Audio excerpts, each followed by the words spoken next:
welcome to a new episode of PR360. And I'm your host, Brett Dyser. Please subscribe to PR360 on Apple Podcasts, Google Podcasts, Spotify, and Amazon Music. Leave a review. It will just help with the rankings and let us know how we're doing. And subscribe to YouTube for these lovely video episodes as well, to see our lovely faces and to see the lovely coffee cup in there too. But this week, I actually have Neal back. He's back with us again for number 2. This is round 2. So he liked us so much, they came back, which we're always appreciative. But if you didn't know, he helps make businesses innovative in digital transformation, their sales and marketing. He also is the founder of a digital marketing consultancy called PDCA Social. And he's written several books, which is always great to see an actual author with us as well. So welcome to the show, Neal. Hey, thank you so much for having me. I'm honored to be here. Yes, and since we've last spoken, have you actually gotten any new brews of coffee that you actually like? Is there something new beyond what we did a couple of years ago? Yeah, so my taste in coffee, it's really funny because we're all work from home now, right? I mean, I was always sort of work from home. And we had an espresso machine. And we got the Nespresso machine, for those of you that are familiar, the DeLonghi, that makes the lattes. So I was like a big soy latte, then moved to almond, and then fell in love with oat milk. So I've become this huge like oat milk latte person. And I realized though, with the amount of coffee that I drink, and when you drink a latte, it's like half milk, that I was consuming a lot of oat milk. Like I seriously thought that I was gaining weight because of consuming too much of this. So I also realized that the coffee, just when I tried to find alternative sweeteners, what have you, just it didn't really taste that good. I found myself going to Starbucks to buy coffee, and that was not good, not sustainable. So I went out about 2 months ago for the first time. I bought a just standard coffee maker, but it has a built-in grinder. So I have fun, trying out different beans, grinding them myself every morning. And I had a trip to Waikiki last summer with my family, and we went to a place called the Sunrise Shack, which is really famous for acai bowls. They also have something called Bullet Coffee, and it has a lot of, nutrients and minerals, and it has like a coconut oil. And so I found probably the powder that they used at a local pavilions, and I used that with some stevia and no milk, and it's healthier. I've seriously lost weight. I'm not joking. And I really enjoy the experience of brewing daily coffee and of trying the different coffee beans that they sell on Amazon. So, no complaints. Coffee life is better than ever. It's true. I usually do honey because of the allergies. So if people don't know, honey is basically a natural allergy medicine because it has, as long as you do local, let's be specific. If you do local honey from your local spot that you're at, honey actually does help with your allergies because it's all the pollen inside the honey. Plus, it's a natural sweetener. So yes, my daughter's a high schooler, really into TikToks and stuff. So she's always making these like, these like matcha shakes and stuff like that. And she will add honey in lieu of sugar or agave, even healthier. But absolutely, honey is definitely a natural sweetener. And when I have like a sore throat, I would just take a teaspoon of Manuka honey and just eat it, and that always does wonders. Nice. Yeah. I mean, there's so many different coffee brands out there. I mean, I usually said, actually, when they interviewed me on one of the episodes, I said Stumptown's Kenya coffee was the best one I ever had. It had like a huge green apple taste in it. It was like all green apple. It was the most green apple I've ever tasted in coffee. Okay. I think I saw that on Amazon as well. So, this Coffee 360 podcast is amazing, right? Hey, PR people in coffee, it's like a match made in heaven, I always say. Yeah, it should be at least. Anyways, I gave a brief summary of your expertise. Can you give us a little bit more for our listeners who may have not actually listened to the last episode? Sure. So I have been around in the social media marketing, digital marketing scene since about 2008. I published 2 books in my early days about LinkedIn. I launched a social media strategy consultancy right here in Orange County, California, in Irvine, right near where your office is. And over the last, now it's been 13 years, I've been passionate about helping businesses and professionals in various ways. So I've written a few books. I speak at a lot of events. I teach at some universities. Right now, my signature sort of service that I offer businesses is what's called a fractional CMO consulting service. I also, for smaller businesses or solo practitioners or marketers, content creators, I have a mastermind community that I launched in April last year. And when you interviewed me, it was about my fourth book called The Age of Influence, which is all about sort of reimagining influencer marketing for today. And I'm actually working on my fifth book. I hope I can publish this year, not sure, but that's going to be more of digital marketing reimagined from a social media marketing perspective, because I am a social media marketer turned digital marketer. So really excited to get that out there. I hope it becomes like a playbook of sorts that every company can follow to get impactful results. Nice. So if you're out there, you're looking for a new marketing book or his old books, you should check his stuff out. Thank you. But yes, as always. But we talked about Clubhouse a little bit last episode, and it was the darling of what was going on because it was new. No one else was doing it. Now, fast forward to now, and we have Twitter Spaces doing it. We have Facebook trying to do it, and we have LinkedIn supposedly doing it as well. So has your opinion changed on Clubhouse a little bit? Because it seems like it's falling a little behind to at least Twitter Spaces. The net is that in Q1 of 2021 to Q2 is when Clubhouse peaked. Clubhouse went a little viral among certain circles. I started getting pinged by people that don't even do a lot of social media. They wanted a Clubhouse invite. And there was this whole aura around it. And the people that I know that got results from Clubhouse, I even have a testimonial from one of my mastermind members who met me on Clubhouse. So I know that it can work if the people are there and it's in the right room, what have you.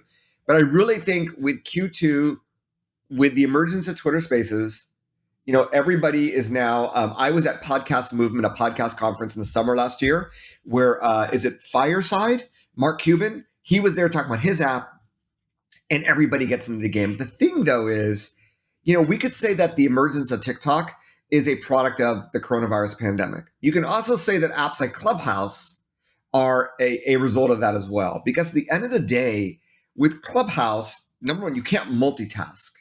I love podcasting. A lot of people listen to podcasts because they can multitask. I listen to podcasts while getting ready today, in my car, what have you. You can't really do that with Clubhouse and that sort of app. The other thing with Clubhouse is the quality control. So I was in social media, I was engaging with a lot of people who are there's no real profile attached to them, like with LinkedIn. You don't know where they're coming from. You don't know what experience they have, but they're creating this aura that they're like this hugely successful person that's made lots of money or made other people lots of money. So there was a lot of, Clubhouse sort of scams that went on. Now, in between, there were a lot of great people meeting other great people. And probably this notion of social audio will remain. Just like you have live video stream, you have live audio stream. But, compared to a live video stream, you probably get way more views in a YouTube video after the fact, after it's been archived. And, Clubhouse has since added the feature where you can archive these social audios. There's way too much content out there. If people want to engage live, they will. But most people just don't have the time to engage live unless it's something very special. Mr. Beast is doing a special 1 hour giveaway of $10 million. You must attend the live stream to get it. Yes, people show up, right? But for most of us in business, it just doesn't work that way. So I have really, I am a big proponent as I write this next book about evergreen content. Evergreen content is archivable, searchable content. Your real-time Clubhouse audios are not. Your YouTube live streams that get archived into a YouTube video are, and podcasts are. And podcasts, I think, have only grown. So if you're thinking about doing Clubhouse, I would wholeheartedly say, first do a podcast. I think you're going to be a lot more impactful. I know that obviously Global Results Communication that are the sponsors of this podcast, they realize that. And that's why they've invested in this for some time now. That is where I'd put my money, because once you have a podcast versus a Clubhouse audio, although you could do the same with Clubhouse, once you have a podcast, it can also be repurposed, right? You can do the YouTube video. You can write the blog post. You can create little video and audio snippets for social media. Clubhouse, yeah, you might be able to, but you're not in full control of the conversation because of just the way it's, it's really funny. I'll just end here, Brett. I had I would invite one person up to become a speaker, and they would invite 10 other people up. They were groups of people that were going from room to room, right? Influencing conversations, and people that thought they were influencers because they were moderators. And it's a weird world that I think, if you're a content creator, solopreneur, if you want to just network and learn, it's great. But for businesses and for PR, I just don't think it's worth the investment today. I would say the same about Twitter Spaces. You can be impactful on Twitter without Twitter Spaces. That's so I think we've evolved a lot since then, and I think like anything, when things just start, like Google Plus, Stumble Upon, MySpace, there's a lot of people that evangelize it and that really get into it. We're seeing that with NFTs, by the way. But you need some historical perspective to understand its lasting impact. TikTok, absolutely. We have enough historical perspective, as short as it is, to know that it is extremely impactful and in some place that every brand needs to consider presence on, either directly or indirectly through influencers. Social audio, podcast, definitely. Clubhouse, you don't need to worry about it. I never recommend it to any of my clients today if you were curious. I'm curious. I mean, what you're like deep in the podcasting space, and what has your experience been with like Twitter Spaces? And I mean, the fact that you're asking me this, I think that Clubhouse has sort of fallen in terms of pop. You just don't hear about it. Twitter Spaces I hear about now and then, but what do you think? I mean, for myself, I have it, but I never really used it because I was trying to figure out how to use it. And my big thing is the audio quality on your phone is just awful in general. And so using your phone to record something can be good and bad at the same time because it's easy to do, but you have no control of your audio. I mean, at the house, at my house, I have the Rodecaster Pro, which I could route my phone audio into a microphone, but that's expensive. That's $600. And that's what some people are doing, and it's not what it was intended for.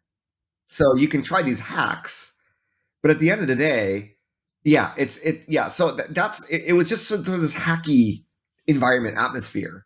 And I mean, there were some interesting experiments. Like I would join this one Japanese room. It was a radio station. It was a radio station over Clubhouse, and they were publishing music. And you had like a DJ talking. I like how that's sort of unique. So it's sort of a Spotify-like experience. So there's a lot of interesting things you can do with it, but it really depends on the members and your objective. And during the heyday, there were some real people in there. It was active. There were some genuine conversations going on. But for every, one or two genuine conversations, there were rooms where it was just people were just there to try to make money off you, try to sell you something. And yeah, I just didn't like the vibe. Yeah, I mean, I always said the Clubhouse needed to actually have a partnership with LinkedIn to make it more of a clout thing, but still make it more like, hey, this is where professionals go. But I think they missed the boat on that. And so now LinkedIn's trying to copy them. So I was like, and they had a chance because Elon Musk and there were others that actually professionals appeared. That was one of the, hey, you can rub shoulders with, with venture capitalists. And yeah, they definitely had that going for them at the beginning. I agree. LinkedIn is trying to copy them. Like I said, I mean, LinkedIn Live doesn't really get that much viewership. So I can't see a LinkedIn audio room doing it. And, they have newsletters. So, LinkedIn's doing their best to try to attract creators, right? But I don't know.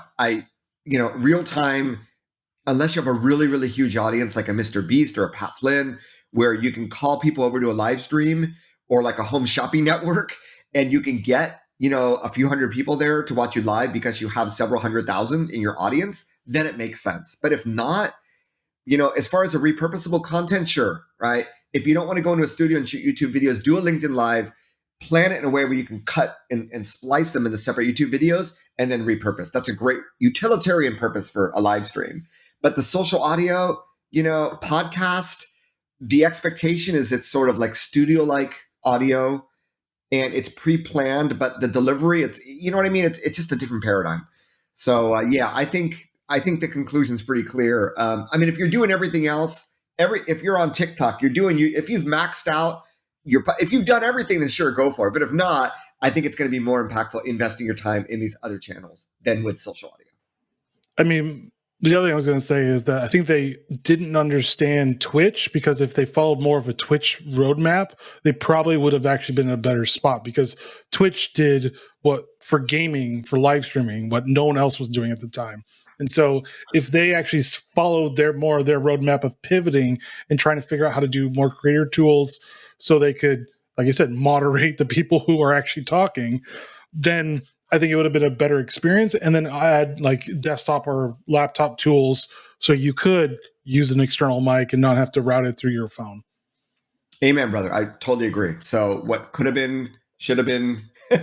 It is what it is. So, Yeah. but hopefully businesses listening will understand what we're talking about, and no more do you have to wonder, should we be on Clubhouse? Should we be on Twitter Spaces? It's just, those things are really for content creators. And I think that's really interesting to see the emergence over the last 2 years. I mean, I call them the influencer because every influencer is a content creator, but the emergence of the influence that content creators have because social networking sites realize they need content in order to keep people there to sell ads to. So, that's that's where people are going. But does every business need to become a content creator? Yes, you need to publish content. But do you need to do the same things that content creators do? Not necessarily. And this is a great example of one thing where let the content creators spend their time there. You could be more impactful with other things. Mm-hmm.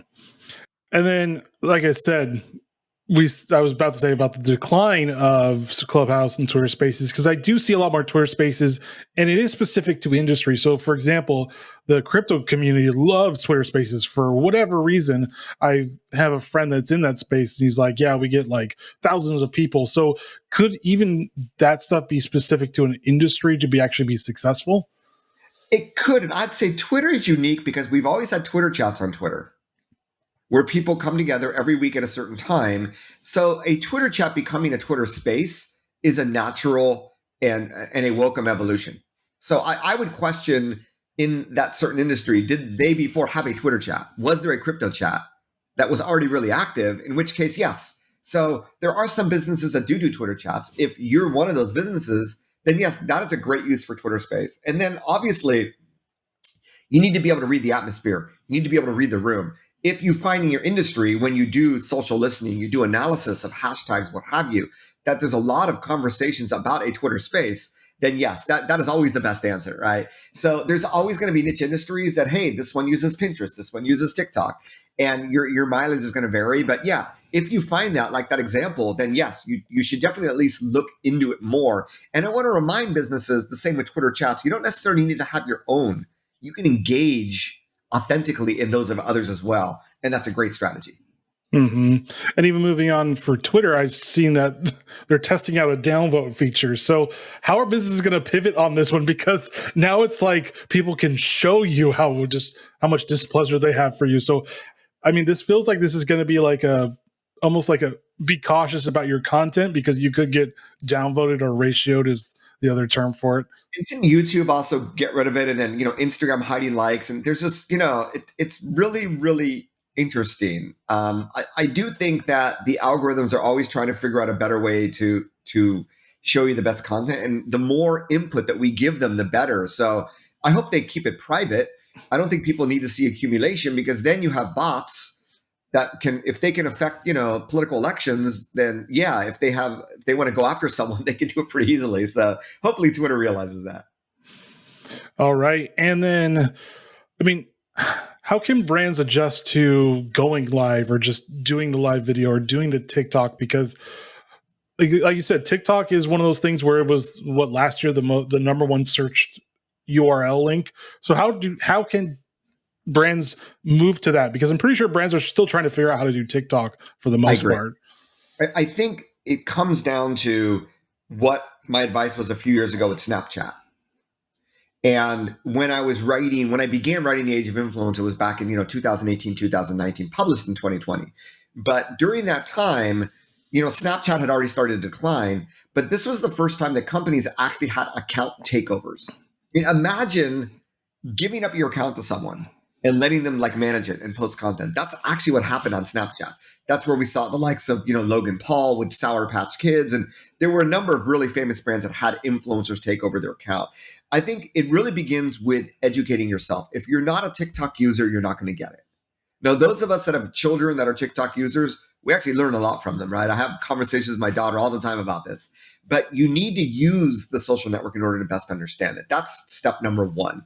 Step number two is, I think that the natural way to start publishing content is to engage with influencers, is to look at people in your market that are already talking about that. Now, for those of you that listen to the episode on influencer marketing, I talked about this brand affinity model. You might, if you're a big consumer brand, some of your fans might already be on TikTok talking about your brand. Those are the people you want to reach out to first. But if not, who in your industry or in something related to your product or service who is already talking about similar things. Those are the people you want to reach out to, and you want to say, hey, we want to get started with TikTok. We'd love to collaborate with influencers. We need help with content creation. Do you work with brands? Now, TikTok is one of the first, and I think right now the only, with the exception of YouTube. YouTube bought a company called FameBit, which was an influencer marketing platform for YouTubers. So I think that YouTube, if you spend money with them, they introduce that to you as an advertising thing. But TikTok has an open marketplace for influencers. I have some of my clients who, for $100, will hire a TikToker to create content for them. The results are mixed, right? Depends on a lot of different things, as you can imagine. But that is absolutely how it's done. Rather than you making your own content and immediately a TikToker sees and they goes, oh, that's content coming from a boomer, or that's content coming from an irrelevant brand. That's the worst thing, because the TikTok algorithm is really hit or miss. I mean, you either make it big or you don't make it at all. So in order to have impact, I would start really slowly. I think, take it 90 day by 90 day approach, 90 days, everyday check-in. The TikTok algorithm is actually the best algorithm at introducing you content that you like, right? It's magic. And the reason is they don't care who you follow. They just assume you follow no one, right? So followers don't count on TikTok. It all comes down to the content you engage with. So whatever your interest is, a good friend of mine works at the Orange County Transportation Authority. And before the Orange County Transportation Authority here locally in California had social media accounts, he created one for his dog. He created a Facebook page for his dog. And that's how he experimented to figure out, he ended up friending other dogs, what have you, to figure out how it works, what content's engaging, what have you. I urge you to take the same experimental approach to TikTok. Just wind the clock back to how we all got started. Do that for 90 days. And then from there, either create your own content or work with other influencers. TikTok also, what a lot of social media marketers have to realize is we're used to creating content outside of the platforms. We're used to using Canva, or, we're recording this podcast over, Riverside.fm, right? We're used to using these external tools, but TikTok has all the tools you need in the app. So you can't use you could use a third-party tool, but TikTok works best when you use what's inside, and everything that you need is inside the tool. So that's another tip, is really get really, really, really familiar with that tool. Look around at all the other videos and try to imagine how to use it. Yes, there are some external tools. Do some YouTube searches. I found some 15-year-olds talking about how they did some pretty cool stuff on their TikTok video using some tool. But it's all out there. You just got to invest the time. There's no shortcuts for any of this. And I guarantee you, if you can become really good at creating short-form video for TikTok, you now have YouTube Shorts, you have Instagram Reels, you have Pinterest idea pins, you have Google Web Stories. This is the type of content that everybody loves. This is the type of content that's going to go best in the algorithm. So this in 2022 is where you should be investing your social media marketing, your content marketing, your content creation R&D. It's in this exact thing that we're talking about. Mm-hmm. And then moving on to basically Web3, I'm starting to hear more about Web3 or 3.0, which is basically more focused on community, NFTs or non-fungible tokens, and all the other fun stuff. So are we starting to see a beginning of that? Are we starting to see a little bit turning into more community-focused marketing, or are a lot of podcasts jumping the gun on this Web3? Yes. Okay, I'm gonna say it straight. I think it's complete BS. It's Facebook rebranding and trying to remain relevant. And with this whole, them trying to say this is the future, right? Now everyone's jumping on the bandwagon. And we've seen this so many times. When blockchain emerged, all these social media people became blockchain experts. We saw it with Google+. We saw it with Instagram in the early days. Some of the experts are experts. Others have sort of fallen off. But we see it with every new technology. Everybody wants to be first. And the thing is, though, they're evangelizing that it's the next best thing without really proving its value, because there is no value yet, because it has no track record. So I would really be careful. Now, I do know, I think the whole community, and like I said, it's BS. And I think the NFT thing is interesting because NFT is a currency, right? NFT is tied to money.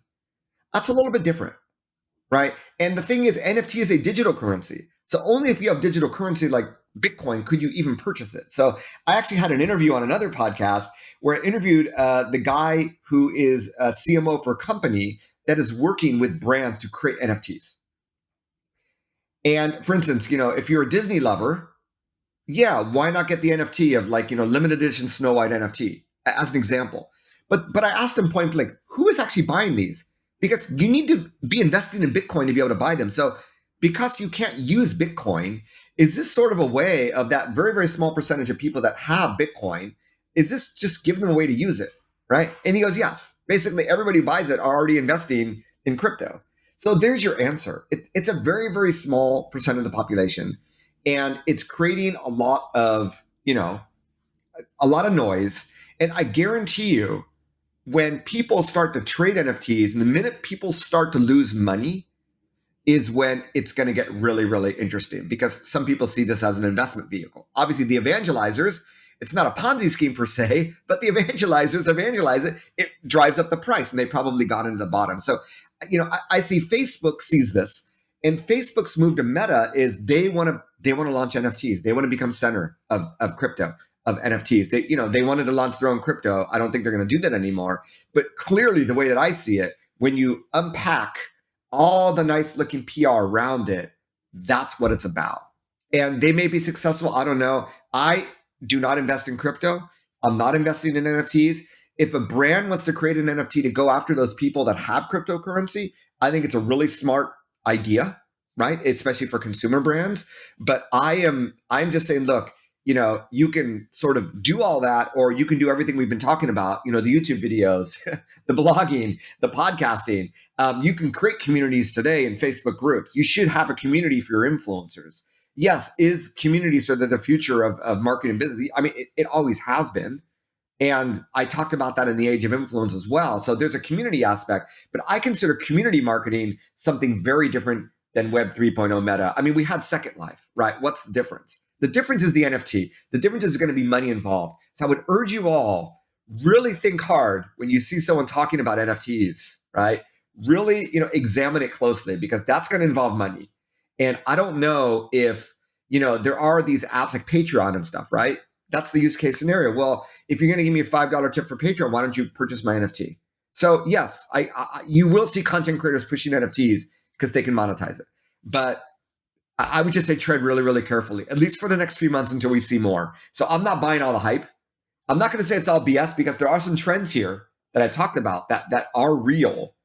But is this some fundamental evolution of the way we use social media? No. It's really the adding of crypto and NFT to social media, replacing buymeacoffee.com, replacing Patreon as a new revenue source for different people and potentially for brands, right? And that's where I see it going. Hopefully that makes sense. I don't see a lot of people talking about it this way, and I wish they would, because to me, it's pretty clear. Yeah, I mean, always be cautious about something. I mean, NFTs sound interesting because they're digital and you can mint, quote unquote, mint them. I have researched a little bit of this, and there are repositories like OpenSea that allows you to easily do it. So there are some ways of doing it, but I'm still confused about it at the same time. I know a good amount of it, but I'm still very confused on it. Even cryptocurrency, there's like millions upon millions of coins that you never know about, because cryptocurrency is just that, it's digital. Exactly. And it's a currency with American dollars. It's based on a gold standard, and it is highly traded. You know what you're going to get. With crypto, you don't know. I mean, you can invest in crypto, or you can invest in the stock market. You can invest in real estate. To me, crypto NFTs are more about investing than they are about social media. Although there are some, including one person in my mastermind community who is a social media marketing teacher, who has a module about NFTs and social media. So as a branding effort, it does have some value. And with more people using cryptocurrency, yes, there's probably more value. But it is a little bit different.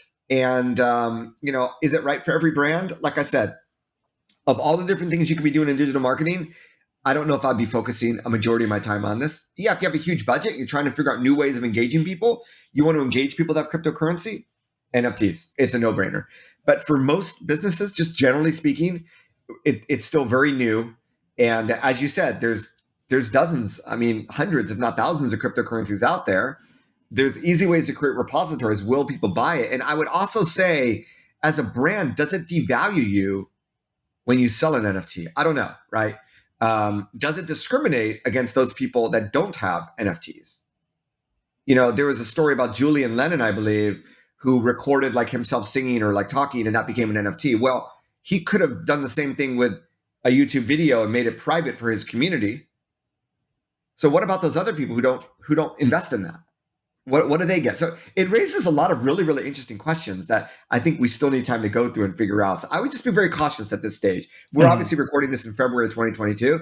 Situation may change really quickly, but that's the way I see it today. And I mean, as always, it depends on industries, because I could see like collector's edition stuff being digital and physical and doing like almost a merging of that, or trading cards, sports cards, like baseball cards and stuff. Like there are some use cases where it could work, but they're few and far between. Well, that's where the product is the NFT. Like the baseball card is now becoming a virtual. If that industry, the collectibles, that's a no-brainer, right? Buy a CD, get the free MP3 edition on Amazon. And collector's edition, additional $20, get the limited edition NFT. I can see that happening. If the content is the product, let's put it that way. Which is a very, very small minority of industries, but yes, they do exist, and that is something to definitely consider. Mm-hmm.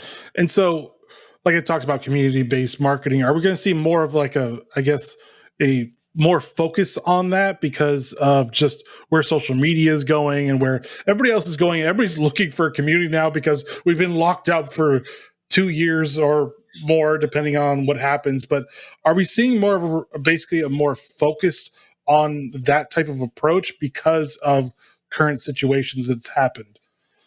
I would say the talk about community is less about COVID, although that might, looking back historically, that might have an impact on it. It's more about with a new generation. And, I almost think Black Lives Matter may have been the start of this. People want to work and buy from companies that they feel are aligned with their values and interests, right? Well, mainly values and culture. And it's really interesting. I'm working with a B2B large enterprise. And as part of that consulting engagement, I'm sort of analyzing these large B2B enterprises and what content they publish on social media. And they're all diversity, LGBT, Black lives. This before COVID, I don't think these companies, I mean, they may have been talking about some of this stuff, but clearly not to the extent, highlighting gay executives and this sort, right? I don't think this existed until very, very recently. So, and they do that for a reason, right? Because it means a lot. It means a lot, not just to those people that are part of that, that say that they are part of that movement or part of that population, but also others who go, oh, well, if they stand for those people, then they're good people, right? Or there's some on the other side of the political spectrum say they're bad people. So you can go either way with this. But I think that's the beginning of this. And people want to feel like, they're investing in a company when they buy their product. And companies, on the other hand, should be realizing that when they can tap into their customers. Now, I started talking about this, like I said, the age of influence. When you can connect with your customers, you can get more user-generated content for your social media. You can, tap into true influencers that are already your brand advocates. I think most importantly, though, you're tapping into a user focus group. You're tapping into people that are there using it. You can get like their opinions, right? And you can use them as a user focus group for your product. Instead of investing money in interviewing 100 random people, why not tap into the community you already have? So when you look at it that way, the community is just a no-brainer aspect. Definitely COVID made us seek out community more because we couldn't physically meet up. So in terms of general community, yes. And content creators are now, and I have my own community, Digital First, we're all sort of creating communities, but businesses should absolutely have it. And most businesses, have had elements of communities. There's a company called Jive Software, I believe, that had like a community product, complete with like message boards that a lot of companies, B2B companies, bought out. So yes, it is a great way to engage. And I think even when we go back to normal, however long that's going to take, that community is still going to be an aspect for those reasons. So if you haven't done it, you really need to look at how you can start to do it. And I always say, start with your brand advocates, your fans, your followers, and your employees, and really start to create something around that. You could begin with a Facebook group. You could begin with an event. It could be a virtual event. But when you bring people together around your brand, magic's going to happen. Mm-hmm. And I mean, where do you see social media going in the next 5 years? I know previously it was still about TikTok and everything, because when we last talked, TikTok wasn't, it was popular, but it wasn't as popular as it has gotten. Definitely. Well, I mean, short form video is a preferred content medium for a younger generation that is influencing every single social media platform. So that's something that you have to have. And the biggest trend in social media, and I actually published a podcast episode just 2 days ago where I revealed my results from 2021. And if you're trying to generate traffic from social media, those days are over. Now, we know that Facebook has always become pay to play, but these new, short form video content mediums, there's no linkage. It's more like top of funnel brand awareness. It's more like the billboard that you see on the freeway. And then if they're interested, they see your name, they may search you up on Google, or they may go to your profile and they may click on that link in bio. But that direct linkage, social media platforms to survive, they need to keep people on their platform. The biggest platform where we see the difference is Pinterest, where everyone I know that has been active on Pinterest sees severe drops in traffic. I would say the same with Twitter. The interesting sort of sites where the traffic drop hasn't happened, where it's actually increases, LinkedIn is definitely one of the unique ones. LinkedIn also makes money from jobs. They make money from LinkedIn Sales Navigator. So they can actually give a little bit more visibility to people and businesses in their feed. And that's why you see LinkedIn, getting more engagement than, say, a Facebook might for a company page for certain industries, certain businesses. But definitely we're seeing more and more of this. What happened 20 years ago was all this time we spent on TV is being spent on the internet. YouTube was grabbing the video market share. You had entertaining videos, you had educational videos. What we're seeing now is the entertaining videos are really going the way of TikTok, Instagram Reels, and even some of the really, really short how-tos. But the long form educational content is still where YouTube's going to shine. So I would say you still need YouTube, and podcasting and obviously search engines like Google still need blog content. So this is sort of the tenet of my writing, this new book about digital marketing and the role that social media marketing has. It's in developing relationships, right? It's seeing social media as a marketplace of people, of all the different people you can engage with and develop relationships, from influencers to employees to subject matter experts. And I think when, as a PR professional, I think it's an exciting time because it sort of goes back to 10 years ago when we started with social media. It was mainly run by PR people, right? And then it turned into a marketing thing. It's the marketing thing that sort of, I'm not going to say ruined social media, but I think it's going to come down more of one-to-one relationship building with people that have impact, like your customers and influencers, than it is a one-to-many message. Because those days of having effectiveness with that message, I think are dwindling. So I would urge any company to just do go into your Google Analytics, look at your source from social, and just compare 2021 to 2020. I'm assuming most of you have already done this, but it bears repeating, right? Now, what's interesting though, and the reason why I still do what I do on social media marketing is my conversions have actually increased in social media. So I'm constantly trying to tweak the content, right? Have more photos, have more videos, try to do more short form, but try to make the content more aligned with my community, with audience needs, with what people search for when they're on these networks. So I think that is what's resulted in actual more conversions.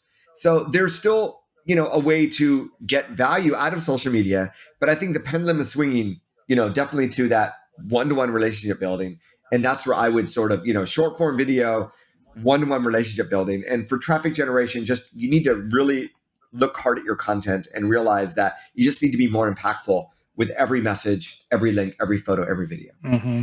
So, I mean, basically, if we're to do buckets, it's video, but split the bucket into short, long, and figure out a way of doing that. Plus, don't talk too selly, basically. It almost seems like we're going into a 90-10 instead of an 80-20 type of scenario. Because it used to be 80-20, 20% sell, 80%. But I feel like it's going 90% don't sell, and then 10% sell. And then podcasts, but then Facebook has their own podcast specific thing now. So Yeah. you have this like audio, video, some written content, maybe pictures, but pictures are going not very well on Instagram anymore. It's more about your website. I think the pictures are kind of still shine on that. Yeah. But Instagram, they said themselves, they're not a photo sharing app. I mean, people still share photos, but they obviously want to become, they're competing with TikTok. So, yeah, I mean, to me, it gets very simple. And this is why I'm writing this book, because I don't think people see it this way. But it comes down to search, email, and social. Email is something we haven't talked about at all. But regardless of how these platforms change, if you don't have people on your email list, you just can't directly communicate with them at the cadence that you'd like to. You don't have that control, right? And we can't forget about search engines. You can't forget about number one, Google, number two, YouTube, and number three, I would argue, Apple Podcasts, Spotify. These are huge search engines, and more people are looking for content, looking for podcasts. Joe Rogan is making headlines these days for various reasons, but podcasting is now sort of, maybe not as important as the textual search with Google and the YouTube video, but podcasting, what's amazing is it gives you the chance to reach out to your customer, to reach out to industry experts and say, hey, I want to interview you. So the ROI of podcasting isn't necessarily in the downloads. It could just be in the networking and the community building. And I really believe that it has value for almost any business to launch their own podcast for that reason. All right. And fun question for you. And I know I'm preaching to the choir here, but True. But if you could create any new digital art, not just NFTs, but anything new for digital art, what would you create out of that? Oh, man. Well, back in university, I was originally an art history major. So I would like to see modern day renditions of some of these. What would Mona Lisa look like in coronavirus? What would the background look like? I think there's some pretty cool stuff we can do to reimagine our past in the present. And in doing so, learn more about art and art history, but also have more insight as to what we're experiencing today. So that would be a really cool project for someone to pick up. All right. Thank you. Oh, actually, final thoughts for listeners. Wow. We really covered a lot here. So I think if you just go back and listen, but I urge you, with your PR efforts, with your marketing efforts, just remember, I like to say, and I think PR professionals will be really excited because I'm not a PR professional. I mentioned this in my first pod. I'm a marketer, right? I'm a salesperson turned marketer, but I really think that, and sort of the subtitle for this book about digital marketing is going to be about the more analog you are in your approach to all this, the better your results are going to be. It's all about relationship building. And I would argue that it's relationships in social, it's relationships with your email subscribers. With search engines, it's still relationships with the viewers because that's going to affect the ad. But sometimes it's relationships with the algorithms themselves, that SEO optimization, which I still think is critical. So it all comes down to relationships. Hopefully, if you're listening to this, you're smiling because you're a PR pro. And I really do firmly believe that. And that's sort of the future. So double down on what you've been doing, but expand upon what you've been doing. Reimagine relationship building in these new social media networks and in these new content formats. Nice. That's a good way of finishing off. But thank you, Neal, for joining PR360 and sharing your knowledge about social media and digital marketing and PR. It's been a pleasure and an honor. And if anybody wants to find out more about my thoughts and find out more about my book, everything is at just my website, nealschaffer.com. I'm the real Neal, Neal, and then it's schaffer.com. I welcome you. And I'm also Neal Schaffer everywhere on social. Feel free to reach out and say hi. All right. Hopefully you guys will do that. But thank you for listening to PR360. As always, please subscribe to PR360 on Apple Podcasts, Google Podcasts, Spotify, and Amazon Music. Leave a review. It really does help with the rankings and let us know how we are doing. Plus, subscribe, hit that bell as well so you get all the newest updates. And as always, join us next week as we talk to another great thought leader in the PR industry. All right, guys, stay safe, get to understanding socials, maybe a little NFTs and community marketing and being one-on-one intentional with your customers. And see you next week. Later.